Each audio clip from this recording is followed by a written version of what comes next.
అయ్యో పెద్దయ్య గారు. ఏమైంది సంధ్య? డాక్టర్ ఫోన్ అమ్మగారు మరేమో పెద్దయ్య గారు ఇడ్లీ తింటూ తింటూ వాంతి చేసుకున్నారండి.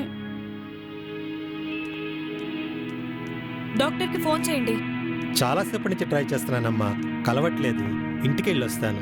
సరే వెళ్ళండి. ఇంద్రజ ఇదిగో కూరగాయ. రాస్కెల్, అమ్మగారిని పేరు పెట్టి పిలుస్తావా? మా అత్తయ్య గారు వదిలేయండి. ఆఫ్టర్ ఆల్ వీడు మిమ్మల్ని పేరు పెట్టి పిలుస్తాడా? వదిలేయని చెప్పానా? ఏదో అలవాట్లో పొరపాటుగా పిలుచుంటాడు. అలవాట్ల పొరపాటుగా పిలిచేంత చనువుందా వీరి మధ్య? సంధ్య అమ్మా పద. బయటికి పోరా. నన్నే కొడతావా?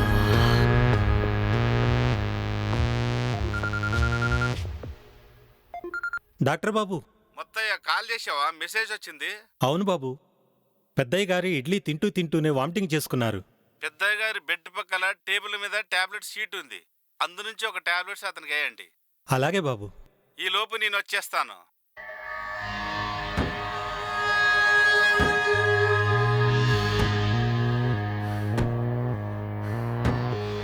నన్నే కొడతాడా?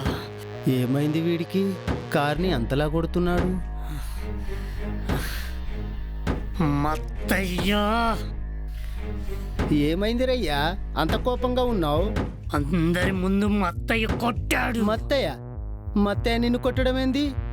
ఆయన టైం బాగుంది, నాకు టైం వస్తుంది. మత్తయ్య గారిని కొడతావా ఏంటి? కొట్టడం కాదు, వాణ్ణి చంపేయాలన్నంత కోపం వస్తుంది.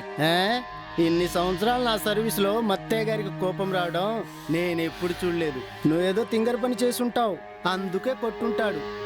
రఘుపతి బాబు ఈ మాట విన్నాడో నిజంగా నిన్ను చంపి పాత్ర వేసేస్తాడు. ఏదవా, పిచ్చి కోపం ఆపేసి పంజుడు.